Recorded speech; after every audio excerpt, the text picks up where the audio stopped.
everything. Marcus came have somebody come to his house. His mother's running him down and what you doing here? How you and just a nasty just with his sister. He don't even talk to his sister, she's so bad, you know?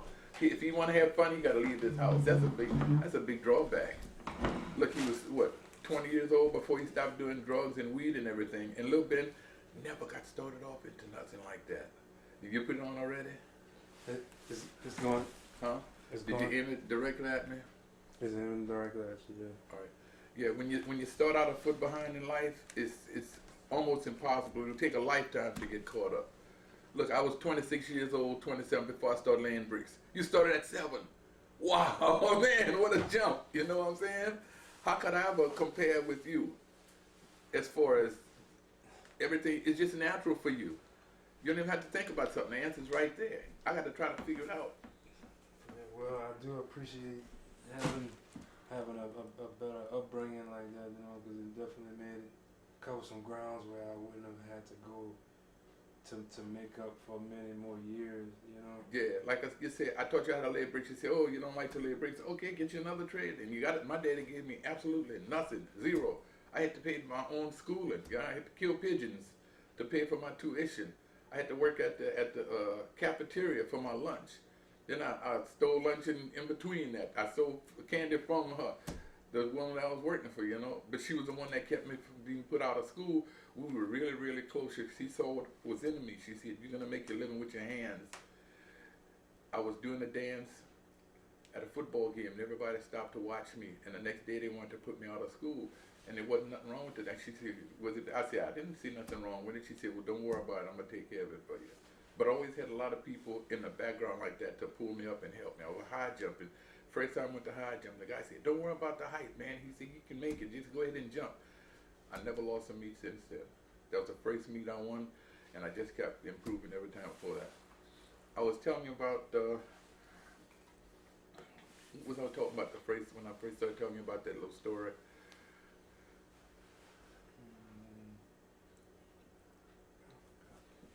Let me plug my charger in.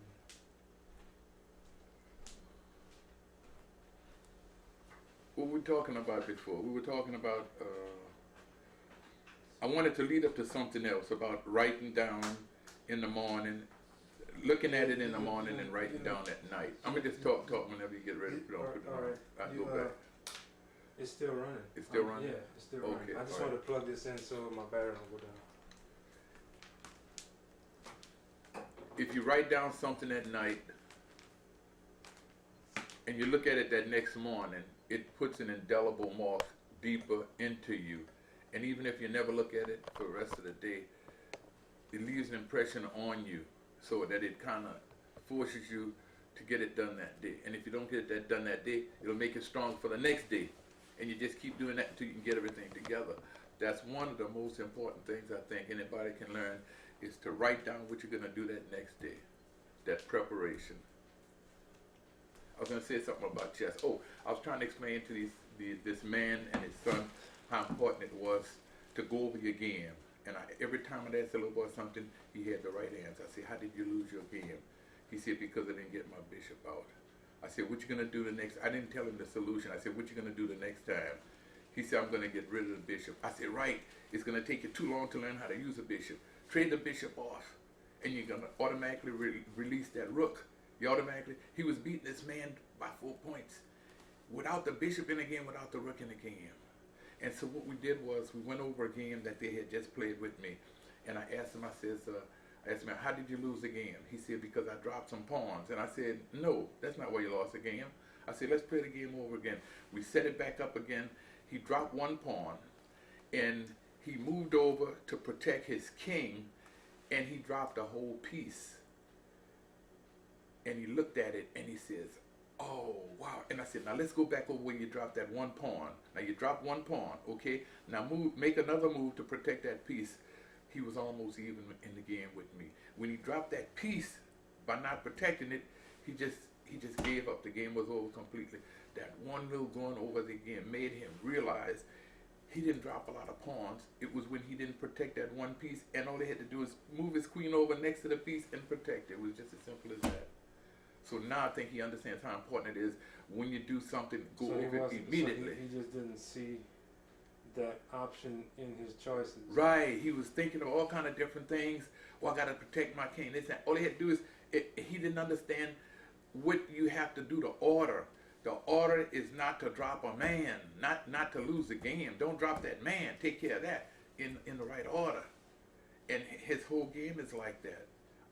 Most people's games are like that. They're doing this and they should be doing it, and it's so close. Sometimes I'll get in a complicated situation. There was a guy played 3 days ago, and I just pushed pawns out to see what he was gonna do. He put his knight on his run. He doubled up his pawn. He did everything all stupid. And I said, "Wow, this guy don't know nothing at all." We got in the middle of the game and it got really, really complicated. But I could see. I said, "Hey, he know how to use his men. When I got a threat on him, he sees that threat. He knows what to do." And I said, "He don't even have an opening. He's strong like this." I fooled around and tried to trap on him, and I made a mistake on it, and I dropped the whole piece. I said, "Wow, I'm down the whole piece. How can I do that?" I said, "I'm gonna make it so complicated till they can't figure it out." I made it really complicated where I had both of my rooks on the H file. I had my knight in, I had my bishop in. He had both of his rooks on his first rank. He had a knight. Everything was all it looked like it was tied in a knot. And I said, "Now all I have to do is find out put one little trick on him, one little scam, one little any little thing, a trap that he couldn't possibly see by not having that knowledge." And I saw a fork, but it was 3 or 4 moves deep. I said, "There's no possible way." So I said, "I'm gonna trick him is he sees right that way. What he see, he does it right away." So I said, "I take his pawn, he take my pawn. All right, I take his knight, he take my knight." I put him in check, and he looked up. He said, "Oh, I forked his rook. The game was over just like that." And he was shocked. But I never played anybody in my life ever that didn't know absolutely nothing about the opening and was strong like that. And I told him I'm gonna give him a couple lessons. And the guy right next to me, he said exactly the same thing. He said he never saw anybody play don't know nothing at all and had a strong game like that. And he said we both said the same thing. He's probably been beating everybody that in his circle, and they're not close to him, because once he get in the middle game, it's over with, because he can see so good. And there's a lot of people that come like that, and they come and meet us, and they say, "Oh man, a girl came to the club a week ago, and she said she beat everybody, nobody could come close to her. I took 3 major pieces away from her in 4 moves. She put a knight out and I attacked that knight. She moved the knight, I took the knight. She put another knight on a rim, I took the knight," and it went on and on like that. And it just freaked out completely. A lot of people can play, they're smart and they're brilliant, and they do, but they don't have a good foundation. And that's what we were talking about. Having that, not starting out a foot behind in life. That's so important. Look at me, I'm 27, I'm just starting how to learn how to lay bricks. You were laying bricks when you were 5, 6 years old, you know what I'm saying? We'd get on a job, I'd have a problem in carpentry. I said, "Ben, come do this for me." We had a window, and we had to make the room airtight to seal a whole window. I was thinking about taking the casing off the window, take the window out and putting the whole slot behind it and putting the window back. And you looked at it, and you got a little piece of wood, and you blocked off the space at the top of the window. Just without even thinking about it, you did it. One time we were going on the job, and I said, what did the lady said her fireplace was smoking, and we were riding on the job, and I said, "What do you think is it because of the fireplace smoke?" She said, "It's not high enough." Just automatically, you could see it without even thinking. That's what Ben and Marcus have. They can look at a problem and see the solution just like that. Now, like I said, it's in them. It's not in me. It's in them, and I'm just getting it out of them. I don't put nothing in nobody. I get what's in out. Tyler was downstairs, and he couldn't figure out how to flip that board over. He was trying to do 3. He was trying to put his foot on the back end of the board, on the front, move it back, raise up, and balance off this. I said, no, hold on to the railing and just do one. Just move your 1 foot off the board, because he was trying to move both feet off the board and he couldn't coordinate right. I said, no, one thing at a time. Move that 1 foot off the board and let it flip up in the air. So he did it, he got that. I said, now move 1 foot off of the board and let it flip up in the air and do the other. And he kept adding and adding, before you know it, he could do the whole thing. He did it perfect about the 3rd time. The guy said he never saw, and then he put it out in the middle of the walk and he did it again. The guy said he never saw nobody improve that way. But a lot of times in life, you just have to find out how to break everything down to the least complicated. Like they say, KISS, keep it simple, Simon. always find like you always do. You always, anything you see somebody do, you always see a better, a shorter, easier way to do it. They might have been doing it all their life and it never occurred to them. And yeah, you're not a genius, but you are ingenious, and it's just ability that's in you, and it's still growing. I can see it still growing every day. It's still growing. A lot of people when they get out of school, it's like they die. Like Paul, he was a 1,500 player going on a 1,600 player. He sold his trailer. He got married to a woman. He's living in her house. He stopped playing chess. They go dancing on the weekend. They go to church on Sunday, and he's just waiting to die. And he's brilliant. He's good, creative, and everything. You know what I'm saying? He beat almost any player that sit down in front of him. When we first started, we rolled around. Went to every tournament. Every single weekend we were going to one or two tournaments all over Florida and Atlanta, Georgia, and everywhere. He never won one game, and one time we were at a tournament and he lost every game. And he came to him and I said, oh, he's going to say he's never going to play chess again. He said, man, I can't wait to get back to Baton Rouge for that next tournament.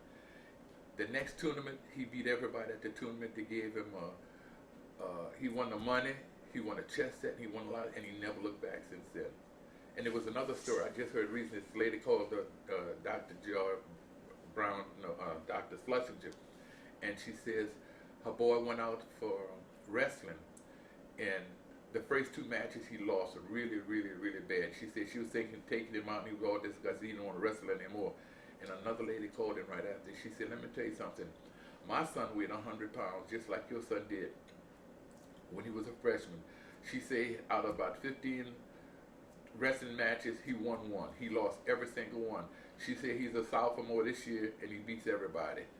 She said the moral to the story is if you quit, you're gonna lose. You can't win. But if you stay in the game, you're gonna win. And I thought it was a beautiful story. Just stay in the game, you're gonna win. But if you quit, you lost already. You know. And just staying in the game means you automatically gonna learn something. Well.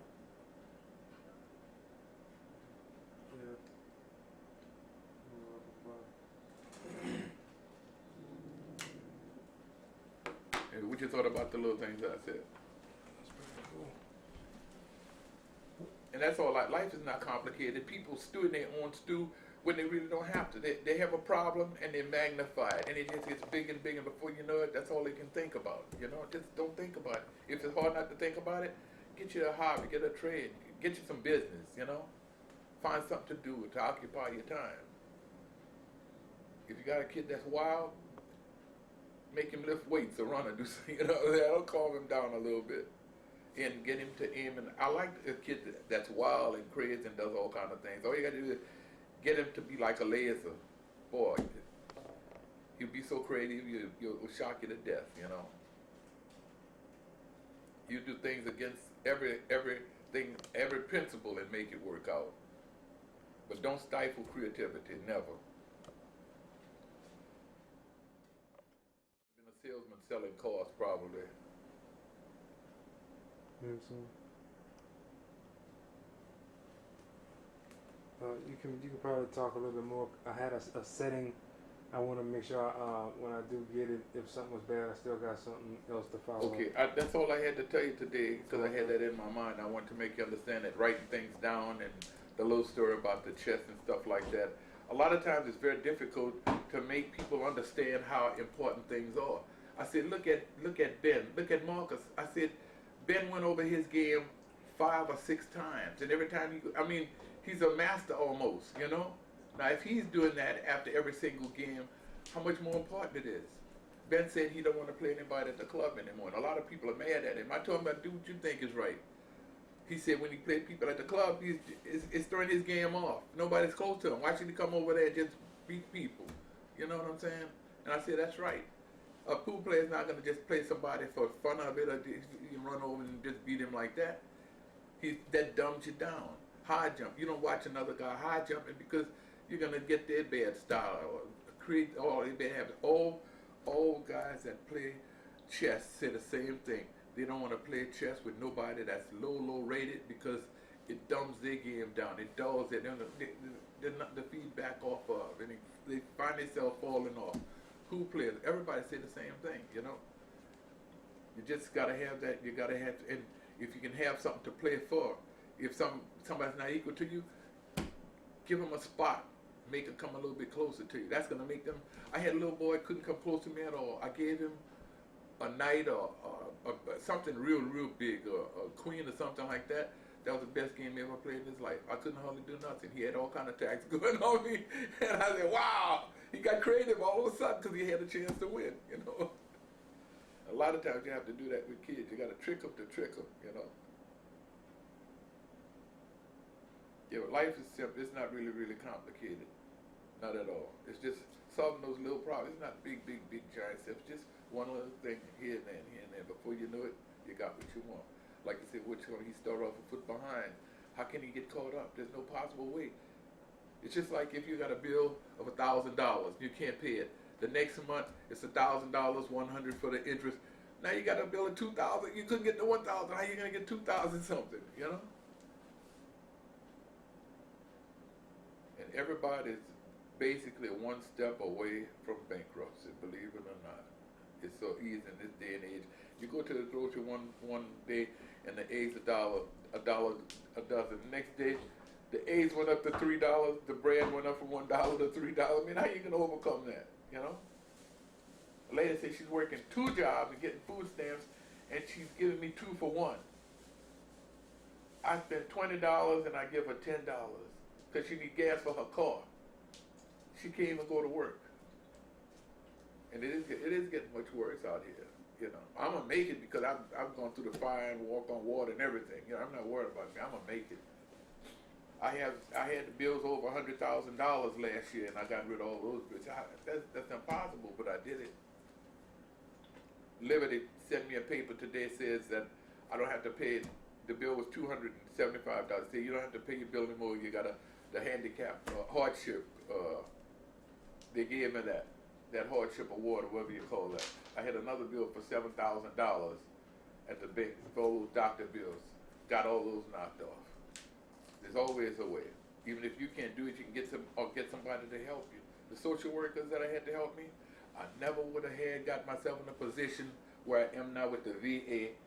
That man gave me some papers showing that if the doctor said 50% that I might have got my ear ruined in the Air Force, they'd give me a disability, 100% disability pension. I have been trying to get that paper for 30 years. They tell me, no, you're only going to get a couple of dollars. They discourage me in every single way. I had a social worker to come with me, and he showed me papers that I had never seen before in my life. Why? He and her got along together good, and they started talking, and before you know it, she mentioned something. He said, well, such and such a thing. And I said, wow, why he didn't show me that paper 30 years ago? And every 5 or 6 years I go back, and they said, no, you can forget about that, you know. I took a hearing test. I'm deaf in one ear and going deaf in the other ear.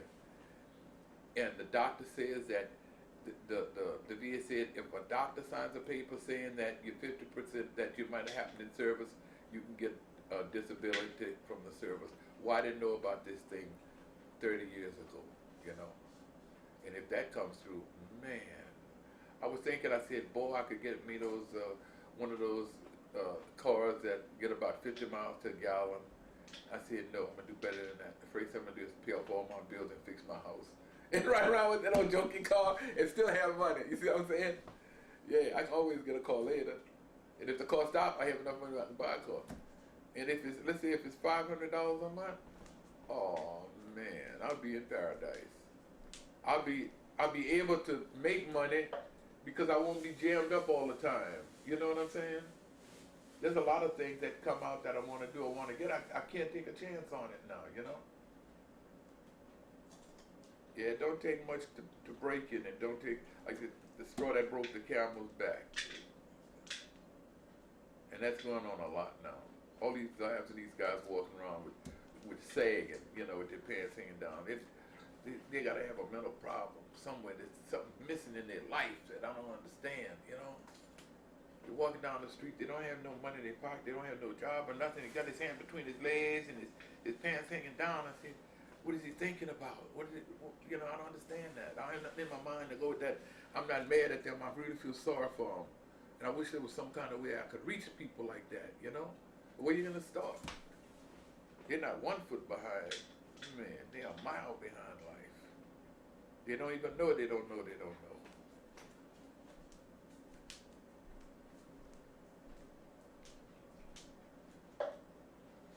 What you been doing with your life? What direction you going in now? There's some good tapes that you got, and there's a lot of stuff that they talk about photo reading. They talk about making things go from your short-term memory to your long-term memory. It's just a whole lot of things that, not just speed reading. They're talking about an average person has a photographic memory. You just have to learn. It's in you. You just have to learn how to use it. And all the teachers been teaching us all the wrong ways. They've been teaching us their threads instead of letting us use our own threads to learn how to use things and utilize it. And compare, if you say John, who are you going to think of? John Kennedy, you know? If you say hot dog, what are you going to think about? You might think about a hot dog that you eat, or you might think about a hot dog police, or you might think about all kind of things related to other things like that, you know? And there's so many things. The best one that I have that I think that I use all the time for years and years, I don't think I told anybody about this, maybe I did. It's 1 sun, 2 shoe, 3 tree, 4 door, 5 sky, 6 streets, it goes up to 10. You say 1 sun, you're going to the grocery. You say, well, I'm going to get a soft drink, all right? And you imagine pouring soft drink on the sun. You say, oh, that's easy to remember. You put the sun out, the soft drink, 2 shoe. And you say, well, I got to get some utensils at the store. Say, well, I'm going to put some plates and utensils on my shoes, but I got to be careful because they might fall off. So you say, 1 sun, drink, 2 shoe, plates. You say, 3 tree.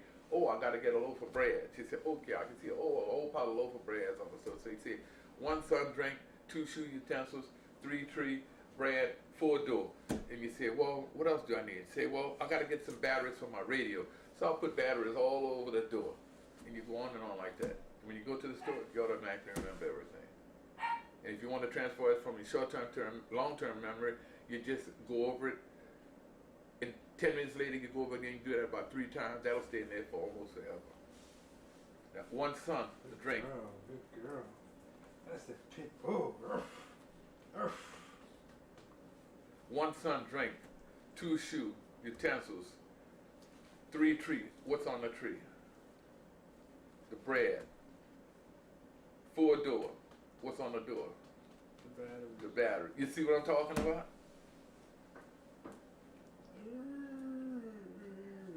5 sky.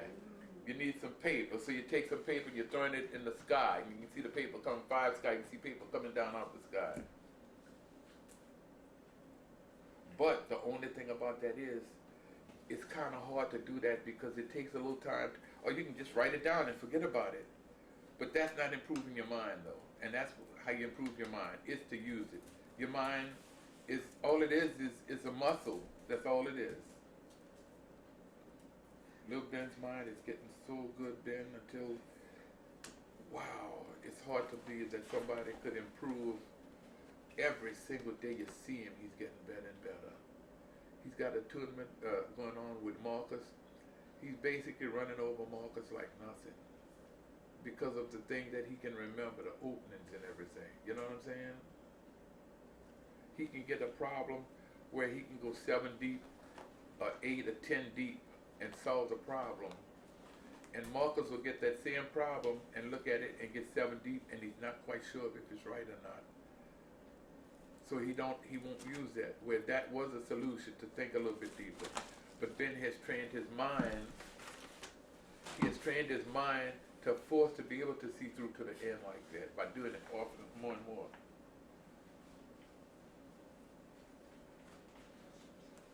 And Jim McManus, he still uses psychology on people. You know what he did last week? We did. He beat Lil Ben a game of chess by intimidating him. Marcus cannot be intimidated. Marcus is from the street. Ben was homeschooled. But once he overcome that, it's just a matter of time. Once he get Jim's number, Jim will never come close to him, ever. And right now everybody's mad at Ben because he said he don't want to play the tournament no more. He don't want to take no chance of losing points. But mostly, he's not getting nothing out of it. He just there to helping everybody else out. He said he said he's gonna come and help everybody, but he's not gonna play in the tournaments. He's only gonna play in tournaments where he has to study for it and work hard for it and build himself up for it, and that's the way he should do it. And Marcus needs to come to the tournaments because he thinks that's what he needs to do. You see, so they're both doing it the right way. And I told him, and I said, don't be intimidated by some of these guys saying about yourself and you should be held. You don't owe nobody nothing. You're yourself, then you owe everybody else. You can't give from an empty glass. You got to take care of yourself first, and then everybody else. If you're a millionaire and you give the $1 million away, all the money's gone. The people don't know what to do with $1 million. Now you don't have nothing, they don't have nothing. Now you can't help nobody, and they're going down the drain anyway. I do believe in each one teach one though. And all my students are like that. They were selfish little brats, all of them. And not the first thing that you can see it, they're always thinking about everybody else. And it is in the right order because they learned it young. They got a good foundation when you're younger. It's not disordered or disorganized, or it's not in the wrong order. Like, well, I'm not sure about what they, when they say that this is right, they got good common sense, and it's coming from the natural ability that they have within them. They don't have nothing cluttering in memory or their mind. Somebody saying, "Oh, that's not right," you know. I tell you, no. If you think it's right, it's right. As long as you're not doing nobody no harm, you know. And it's a shame that I can't reach as many people as I want to reach. But it's like they said, like Tommy was saying, he said you can leave the house of water, but you can't make him drink it. That guy who's a crackhead, Tommy's done everything for him. He gave him cigarettes, he gave him money, he gave him food, he gave him everything. And the guy's gonna lose his house. He asked Tommy if he wanted to buy his house. Yeah, you want Tommy to buy a house so he can live it free.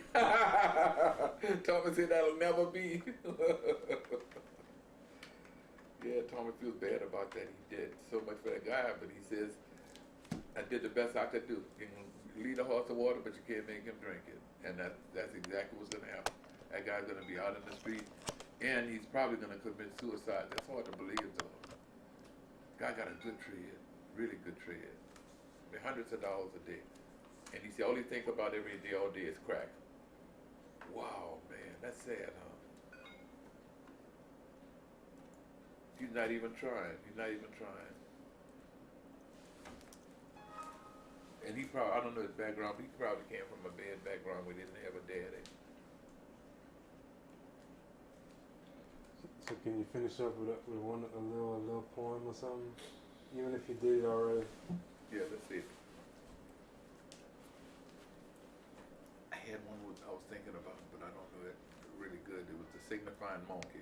There's one about the signifying monkey, and there's another one about the Titanic. The 5th of, I don't remember, the 5th of May was a hell of a day when the Titanic set out to sea. That's how it starts out. If I could hypnotize, that's beautiful. It goes for, oh man, it's about 10 minutes poem. And the signifying monkey, how that was so sad. It's a bright sunny day, the signifying monkey. I don't remember. But anyway, he was signifying to a lion, and his foot slipped, and he fell out the tree, and the lion was on him with all 4 feet. But it's a poem, it all goes together. And the monkey says, let me get my stuff out the sand and I'll fight you like a natural man. And the lion backed off and squared off for a fight, and that monkey jumped clean out of sight. And then he starts signifying again.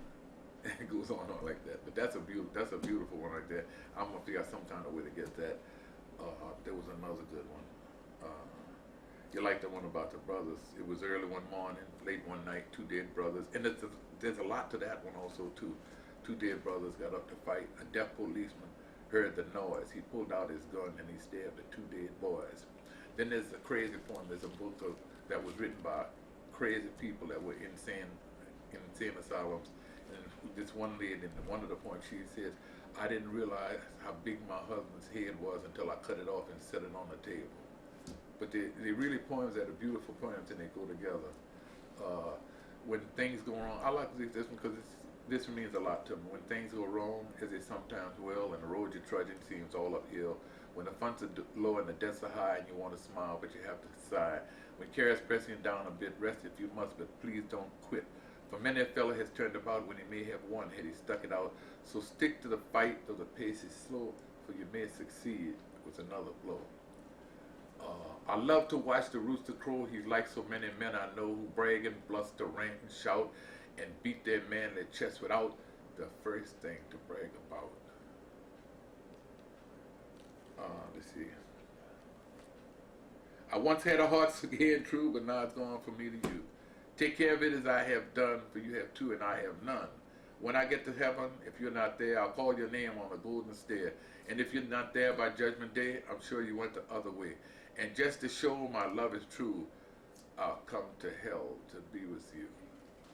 They say if you're in hell and the fire's burning you, don't look back. Keep walking, because you might walk straight through. That was that woman preacher said something like that. I thought that was nice. Oh, I think that was on a song. Yeah, that's the song, that West Country and Western song says that. Yeah. Oh, it's beautiful, and it all goes together, you know. I didn't know the whole thing, but I don't know it now. How you doing, my man? You all right? You been practicing on our LLC? Yes, sir. You saw his report card? Huh? No. Take a look at that. And you've grown up so much in so many different ways. It's unbelievable. Sometimes it's shocking when I think about it, you know. But let me tell you something. Did I always have confidence in you? I always had confidence in you.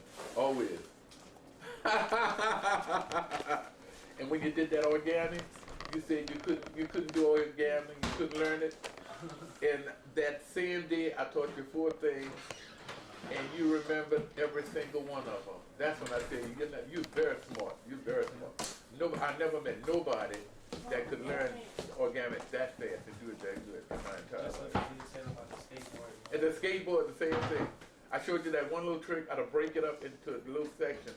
That's what you have to do with life. You got to break life up. You can't take life in one big blow.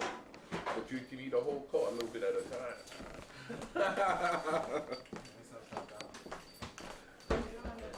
I had another one that I wanted to say, but I can't. Wow, we just cut off right now, and then when I think about it, I might be able to get back to it. It's the grades at the end that you look at. Cheryl, how you doing?